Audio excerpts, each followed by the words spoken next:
नमस्कार दोस्तों, स्वागत है आपका आपकी अपनी YouTube channel current affairs by MK पर। और आज हम इस वीडियो में 17 नवंबर 2025 के जितने भी करंट अफेयर्स है वो सारे इस वीडियो में डिस्कस करेंगे, वो भी 15 एमसीक्यू के जरिए। पूरा वीडियो बड़े ध्यान से देखना ताकि आप कोई भी वनडे, स्टेट या कोई भी कॉम्पिटिटिव एग्जाम दे रहे हो उसमें आपको निश्चित फायदा होगा। और अगर अभी तक आपने चैनल को सब्सक्राइब नहीं किया तो जल्दी से कर लीजिए। तो चलिए वीडियो स्टार्ट करते हैं। सबसे पहले कल के सारे क्वेश्चन का फटाफट से एक फ्लैश रिकैप कर लेते हैं। कल का पहला क्वेश्चन था, किस भारतीय गायिका ने 3800 से भी अधिक हार्ट सर्जरी के लिए पैसे जुटाकर Guinness book of the world record में नाम दर्ज करवाया है। तो दोस्तों, ये जो गायिका है जिन्होंने 3800 से भी अधिक हार्ट सर्जरी के लिए पैसे जुटाए हैं वो है पलक मुच्छल। दरअसल पलक और उनके भाई पलाश दोनों मिलकर एक फाउंडेशन चलाते हैं और ये दोनों पूरी दुनिया में चैरिटी के लिए शो करते थे और जितने भी पैसे आते थे उससे वो बच्चों की हार्ट सर्जरी करवाते थे। और इसीलिए पलक मुच्छल का नाम Guinness book of the world record और साथ में लिम्का बुक में भी दर्ज हुआ है। अंतर्राष्ट्रीय व्यापार मेला 2025 का 44वां संस्करण किस थीम के साथ दिल्ली में आयोजित किया गया था? तो दोस्तों, ये जो अंतर्राष्ट्रीय व्यापार मेला है जो कि दिल्ली के भारत मंडपम में चल रहा है, तो इसकी इस बार की थीम थी एक भारत श्रेष्ठ भारत। हाल ही में किस राज्य के तुंगबुक और पुमटोंग पुलित जो कि एक लेप्चा वाद्य यंत्र है उसको जीआई टैग यानी कि भौगोलिक संकेत प्रदान किया गया है? तो दोस्तों, ये लेप्चा वाद्य यंत्रों का जो जीआई टैग मिला है वो है सिक्किम राज्य से। राष्ट्रीय जनजातीय फिल्म महोत्सव और कार्निवल कहाँ आयोजित किया गया है? तो दोस्तों, ये जो जनजातीय फिल्म महोत्सव है ये आयोजित हुआ है अभी मणिपुर इम्फाल में। जीवन विज्ञान में इंफोसिस पुरस्कार 2025 से किसे सम्मानित किया गया है? तो दोस्तों, इंफोसिस पुरस्कार 2025 के लिए सम्मानित किया गया है अंजना बद्री नारायण को। मॉन्ट्रियल प्रोटोकॉल जिसे हम MOP 37 बोलते हैं उसकी 37वीं बैठक कहाँ आयोजित हुई है? तो दोस्तों, ये हुई है नैरोबी। स्कूल वेब ऐप किस भारतीय शहर या राज्य द्वारा लॉन्च किया गया है? तो दोस्तों, ये जो स्कूल वेब ऐप है इसे लॉन्च किया है दिल्ली ने। गेल इंडिया लिमिटेड ने नए CMD यानी कि अध्यक्ष और प्रबंधन निदेशक के रूप में किसे नियुक्त किया गया है? तो दोस्तों, अब गेल इंडिया लिमिटेड के नए CMD बन गए हैं दीपक गुप्ता। भारत ने तत्काल सीमा पर भुगतान के लिए किस देश के साथ बेनिफिट नामक भुगतान प्रणाली और भारत के UPI के बीच समझौता किया है? तो दोस्तों, ये जो UPI समझौता हुआ है वो भारत और बहरीन की बेनिफिट नामक भुगतान प्रणाली के बीच में हुआ है। भारतीय दूरसंचार की हीरक जयंती यानी कि डायमंड जुबली समारोह में मुख्य अतिथि कौन थे? तो दोस्तों, ये जो भारतीय दूरसंचार की हीरक जयंती का जो समारोह हुआ था उसके मुख्य अतिथि थे हमारे उपराष्ट्रपति CP राधाकृष्णन। अक्टूबर 2025 के लिए ICC महिला प्लेयर ऑफ द मंथ का पुरस्कार किसने जीता है? तो दोस्तों, ICC महिला प्लेयर ऑफ द मंथ अक्टूबर 2025 बन गई है लॉरा वॉलवाइट। साथ ही हमने कल आपको बताया था कि ICC पुरुष प्लेयर ऑफ द मंथ अक्टूबर 2025 के लिए वो भी साउथ अफ्रीका के ही है। तो आपका होमवर्क क्वेश्चन है, आपको उनका नाम कमेंट में लिखना है। भारत की सहायता से निर्मित हनी माधु अंतर्राष्ट्रीय हवाई अड्डा किस देश में स्थित है? तो दोस्तों, ये जो हनी माधु अंतर्राष्ट्रीय हवाई अड्डा है वो है मालदीव्स में।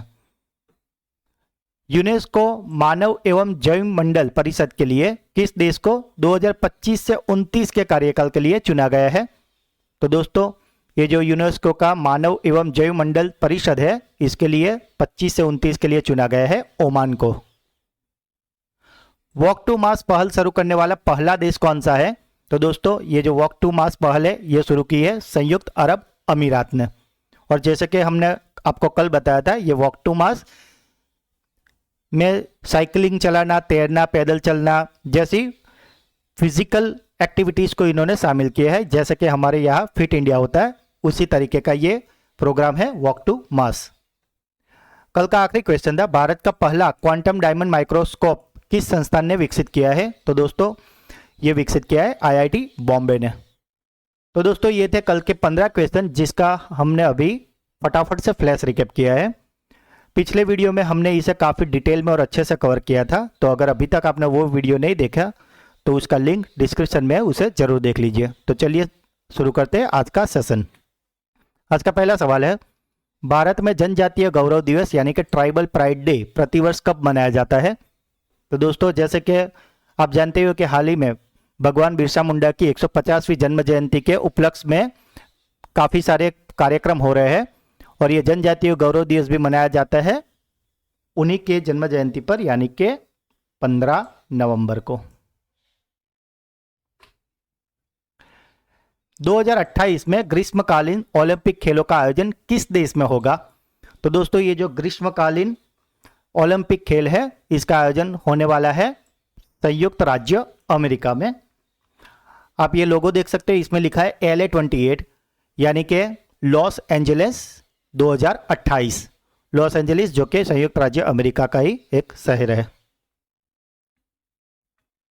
2028 लॉस एंजलिस ओलंपिक का उद्घाटन समारोह 14 जुलाई 2028 से लेकर 30 जुलाई 2028 को निर्धारित किया गया है।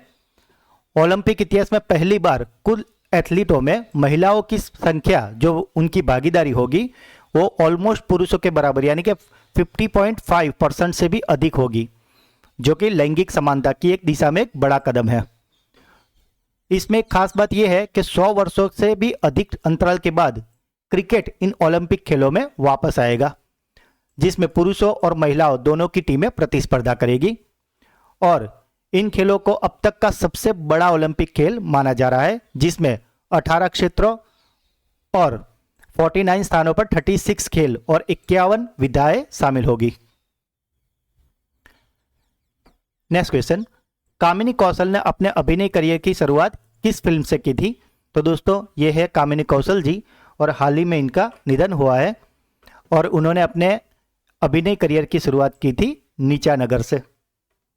हाल ही में आपने इन्हें लाल सिंह चड्ढा मूवी में भी देखा था। भारत में कैंसर निदान के लिए बायोमार्कर परीक्षण पहल किस संगठन या कंपनी ने शुरू की है? तो दोस्तों ये जो बायोमार्कर परीक्षण की पहल है ये शुरू की है सर्वेयर इंडिया ने। यह पहल नवंबर 2025 में फार्मास्यूटिकल कंपनी सर्वेयर इंडिया द्वारा शुरू की गई है, जिसमें मेडजिनोम और स्ट्रैंड लाइफ साइंस भी भागीदार है। और इसका लक्ष्य क्या है? लक्ष्य शहरी और ग्रामीण क्षेत्रों के बीच गुणवत्ता युक्त आणविक निदान तक पहुंच में मौजूद अंतर को पाटना है। हाल ही में सर्वोच्च न्यायालय ने राज्य सरकार को 90 दिनों के भीतर सारंडा वन क्षेत्र को वन्यजीव अभयारण्य के रूप में अधिसूचित करने का निर्देश दिया है। तो आपको बताना है कि यह सारंडा वन किस राज्य में है? तो दोस्तों ये जो सारंडा वन है वो है झारखंड। नेक्स्ट क्वेश्चन, नवंबर 2025 में आयोजित 24वीं एशियाई तीरंदाजी चैंपियनशिप किस देश में खेली गई थी? तो दोस्तों ये जो 24वीं एशियाई तीरंदाजी चैंपियनशिप थी वो खेली गई थी ढाका बांग्लादेश में। नेक्स्ट क्वेश्चन, झारखंड राज्य का स्थापना दिन यानी कि स्टेट फॉर्मेशन डे प्रतिवर्ष कब मनाया जाता है? तो दोस्तों झारखंड राज्य का फॉर्मेशन डे है 15 नवंबर। झारखंड राज्य की स्थापना 15 नवंबर 2000 को भारत के गणराज्य के 28वें राज्य के रूप में की गई थी, यानी कि वो भारत का 28वां राज्य बनाया था। और कहां से अलग हुआ था? तो इसे मातृ राज्य बिहार राज्य के दक्षिणी हिस्से को अलग करके बनाया गया था। नेक्स्ट क्वेश्चन, चैडविक बोसमैन जिन्हें हाल ही में यानी कि नवंबर 2025 में हॉलीवुड वॉक ऑफ फेम में एक स्टार से सम्मानित किया गया है, मुख्य रूप से किस सुपर हीरो की भूमिका के लिए जाने जाते हैं? ये है चैडविक बोसमैन और इन्हें आप जानते ही होंगे क्योंकि इनका बड़ा ही फेमस सुपर हीरो कैरेक्टर में आपने इन्हें देखा था, वो है ब्लैक पैंथर। चैडविक बोसमैन को उनके निधन के 5 साल बाद यानी कि 20 नवंबर 2025 को हॉलीवुड वॉक ऑफ फेम में मरणोपरांत स्टार से सम्मानित किया गया है। उन्हें मार्वल सिनेमैटिक यूनिवर्स की फिल्म ब्लैक पैंथर के लिए विश्व स्तर पर जाना जाता है। और इस समारोह में चैडविक की जो पत्नी सिमोन लेडवर्ड बोजमैन ने उनकी ओर से यह सम्मान स्वीकार किया है। आईपीएल 2026 के लिए कोलकाता नाइट राइडर्स यानी कि केकेआर का सहायक कोच किसे नियुक्त किया गया है? तो दोस्तों ये जो केकेआर है, जो कि शाहरुख खान की टीम है, कोलकाता नाइट राइडर्स, उनके आईपीएल 2026 के लिए सहायक कोच नियुक्त हुए हैं शेन वॉटसन। पूर्व ऑस्ट्रेलियाई दिग्गज खिलाड़ी शेन वॉटसन को आईपीएल 2026 के लिए कोलकाता नाइट राइडर्स का सहायक कोच नियुक्त किया गया है। तो ये है सहायक कोच। तो मुख्य कोच कौन है? तो मुख्य कोच अभिषेक नायर के साथ मिलकर ये काम करने वाले हैं। भारतीय रेलवे द्वारा पूर्वोत्तर सीमांत रेलवे और आईआईटी गुवाहाटी के सहयोग से विकसित उस कृत्रिम बुद्धिमत्ता यानी कि आर्टिफिशियल इंटेलिजेंस आधारित प्रणाली का नाम क्या है, जिसका उपयोग चलती मालगाड़ियों के वैगन दरवाजों की सुरक्षा निगरानी के लिए किया जाता है? तो दोस्तों ये जो एआई टेक्नोलॉजी है, इसका नाम है दृष्टि। परीक्षा पॉइंट ऑफ व्यू से अगर बात करें तो दृष्टि प्रणाली कृत्रिम बुद्धिमत्ता यानी कि एआई और मशीन लर्निंग एल्गोरिदम की सहायता से चलती मालगाड़ियों में दरवाजों के अनलॉक या छेड़छाड़ के किए जाने पर स्वतः पता लगने में सक्षम है। इसे पूर्वोत्तर सीमांत रेलवे और आईआईटी गुवाहाटी के technology innovation and development foundation ने मिलकर विकसित किया है। इसका प्राथमिक कार्य चलती हुई मालगाड़ियों के डिब्बे यानी कि वैगन के दरवाजों की स्थिति की वास्तविक समय रियल टाइम मॉनिटरिंग करना है। और इसका उद्देश्य है चोरी, माल को नुकसान को रोकना और रेलवे परिचालन की सुरक्षा और दक्षता सुनिश्चित करना है। आज का मोस्ट एमपी क्वेश्चन, इसे आप डबल स्टार मार्क कर लीजिए। ओडिशा के किन 2 समुद्र तटों को हाल ही में अंतर्राष्ट्रीय ब्लू फ्लैग प्रमाणन मिला है? तो दोस्तों ओडिशा के 2 समुद्र तट है जिन्हें हाल ही में अंतर्राष्ट्रीय ब्लू फ्लैग प्रमाणन मिला है, और ये दोनों है सोनपुर और गोल्डन बीच। इन दोनों बीच के बारे में अगर बात करें तो सोनपुर बीच जो है वो है ओडिशा के गंजाम जिले में स्थित है, और इस तट को 2023-24 से और 2025-26 के लिए ब्लू फ्लैग प्रमाण पत्र मिला है। और साथ ही बात करें गोल्डन बीच की, तो गोल्डन बीच पुरी में स्थित है, और इस बीच ने लगातार 7वें वर्ष यानी कि 2025-26 के लिए भी यह प्रमाणन अर्जित किया है। आपको दोनों के नाम याद रखने हैं, सोनपुर और गोल्डन बीच, जो कि है ओडिशा में। डिजिटल दिरहम के माध्यम से पहला सहकारी लेन देन किस प्लेटफॉर्म पर सफलतापूर्वक किया गया? तो दोस्तों ये जो डिजिटल दिरहम है, इसका सफलतापूर्वक जो प्लेटफॉर्म है वो है एम ब्रिज।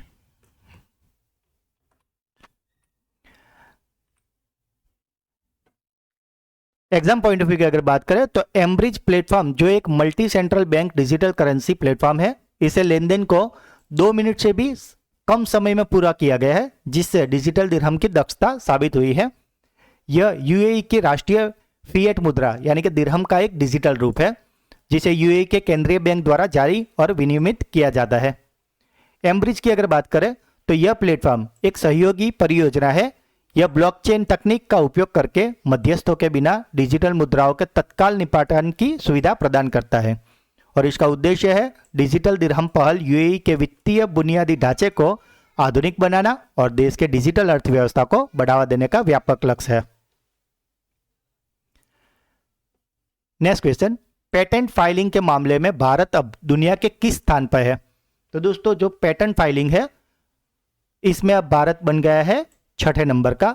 दरअसल दोस्तों विश्व में तकरीबन 64,000 पेटेंट फाइल हुई थी, जिसमें से तकरीबन 55% पेटेंट भारत ने फाइलिंग की थी, और इसी के साथ भारत अब 6ठा देश बन गया है पेटेंट फाइलिंग के मामले में।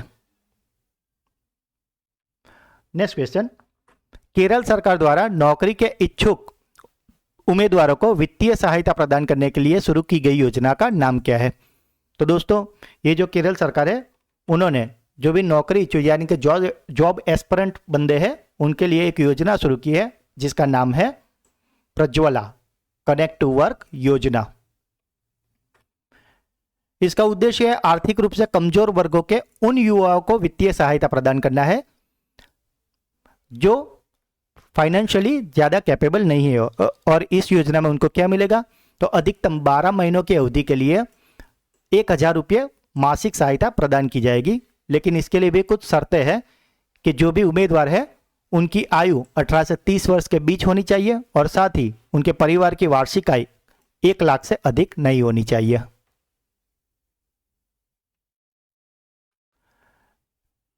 खेलो इंडिया यूनिवर्सिटी गेम्स 2025 का आयोजन भारत के किस राज्य में किया जा रहा है?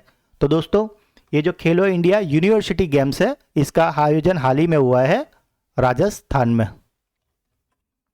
यह आयोजन 24 नवंबर से लेकर 5 दिसंबर 2025 तक राजस्थान के 7 शहरों में खेलो इंडिया यूनिवर्सिटी गेम्स का आयोजन हुआ है। और ये इसका कौन सा संस्करण था? तो ये था इसका 5वां संस्करण। और उद्देश्य था युवा एथलीटों को राष्ट्रीय स्तर का मंच प्रदान करना और जमीनी स्तर पर खेल संस्कृति को बढ़ावा देना। तो दोस्तों, ये थे आज के 15 मोस्ट एमसीक्यू जिन्हें हमने फटाफट से और डिटेल में कवर किया है। अब बारी है आपकी ब्रेन बूस्टर क्विज की। आज का पहला सवाल, 2028 में ग्रीष्मकालीन ओलंपिक खेलों का आयोजन किस देश में होगा? ओडिशा के किन 2 समुद्र तटों को हाल ही में अंतर्राष्ट्रीय ब्लू फ्लैग प्रमाणन मिला है? और आज का आखिरी सवाल है, खेलो इंडिया यूनिवर्सिटी गेम्स 2025 का आयोजन भारत के किस राज्य में किया जा रहा है? तो दोस्तों, तीनों क्वेश्चन के आंसर आपको कमेंट करने हैं ताकि आप कोई भी वनडे, स्टेट या कॉम्पिटिटिव एग्जाम में रहे सबसे आगे, क्योंकि एग्जाम सक्सेस स्टार्ट्स हियर।